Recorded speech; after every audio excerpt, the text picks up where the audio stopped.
안녕하세요. 산부인과 전문의 이예지라고 합니다.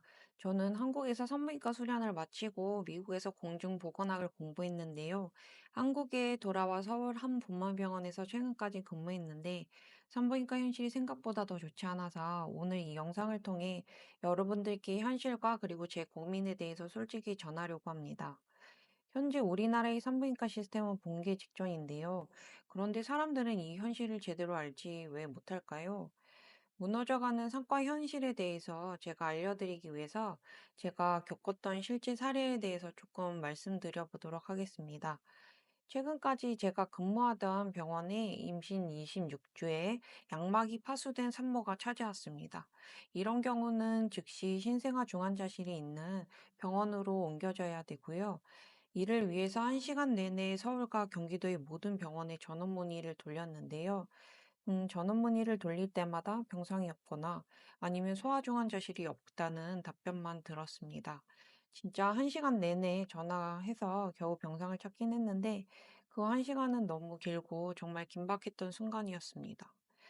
근데 이런 저와의 얘기는 저만의 얘기가 아니고요.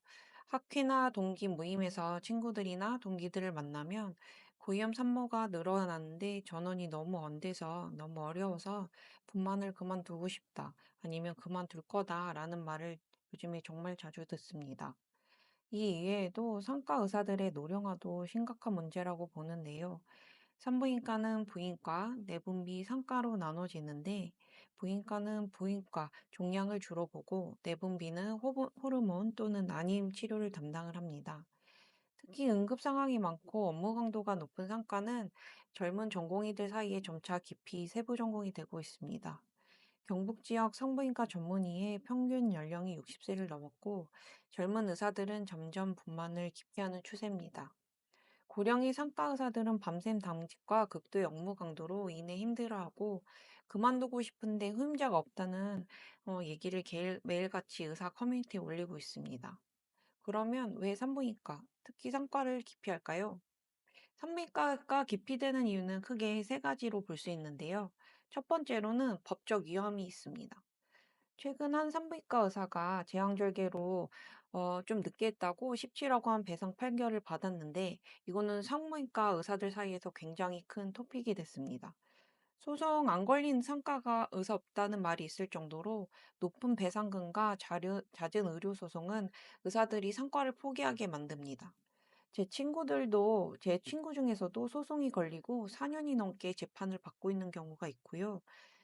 저를 가르쳐 주신 교수님들도 대부분의 여러 개의 재판에 다 걸려 있습니다. 이렇게 신체적 부담이 큰 의료 소송 환경에서 누가 계속 분만을 담당할 수 있을지 저는 의문이 듭니다. 두 번째로는 극심한 노동 강도인데요. 산부인과 의사들은 24시간 응급 대기와 밤샘 당직, 예측 불가능한 응급 상황으로 신체적, 정신적으로 극한의 업무를 합니다. 현재 산부인과 전공의의 90% 이상은 여성인데요. 제 동기들도 임신과 육아를 겪으면서 점차 밤 당직과 근무 일수를 줄일 수밖에 없었습니다. 그래서 밤 당직과 상과 의사가 점점 줄어들고 있는데요. 실제로 의사 초빙 커뮤니티에 가보면 밤 당직만 써줄 남자 의사관이라는 공고가 흔히 볼 수 있습니다. 세 번째로는 낮은 경제적 보상인데요.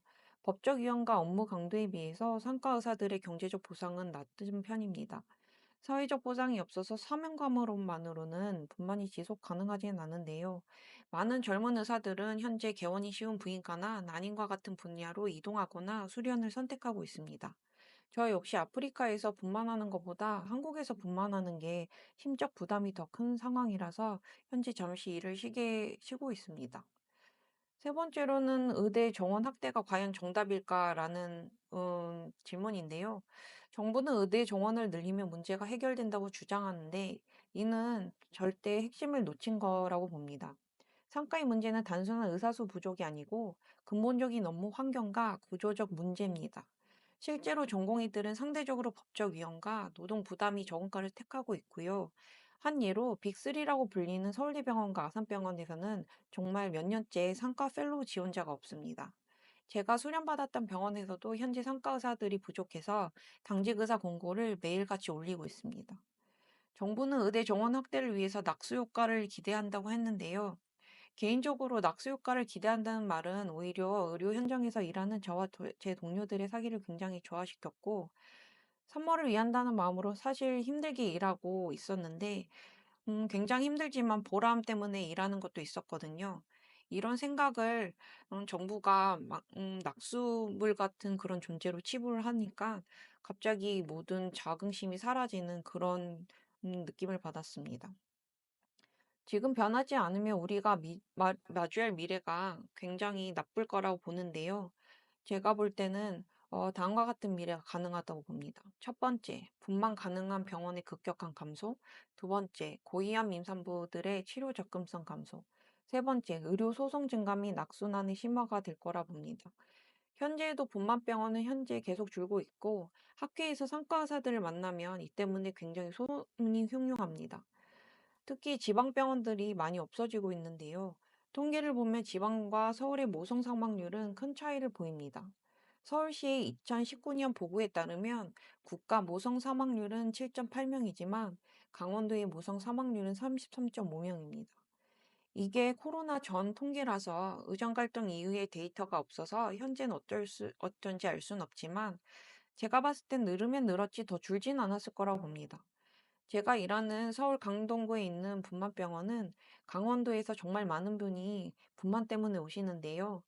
지방과 도시의 모성 사망률이 대비 있는 것이 이것을 보여주는 것 같습니다. 또한 고령 임신과 시험관 시술 증가로 인해서 고위험 산모가 너무 많아졌어요.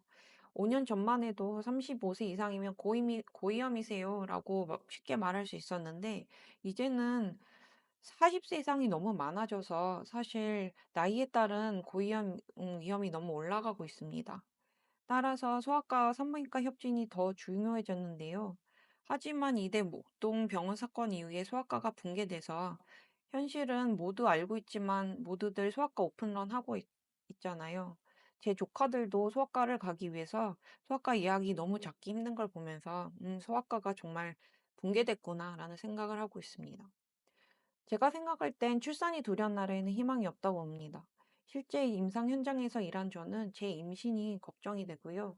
현재로도 임신 중인 제 친구들이 고위험에도 불구하고 큰 병원 예약이 잡히지 않는 걸 보면 큰 병원에서 일하는 상과 의사들이 소아과 의사들 없이 힘들어하는 걸 보면서 한국과 미래 그리고 재출산이 정말 걱정되는 바입니다. 단순히 자긍심과 좋은 마음으로 상가를 하라는 말은 통하지 않는다고 보고요. 낙수 효과 같은 헛소리 좀 하지 말고 정신 차리기 바랍니다.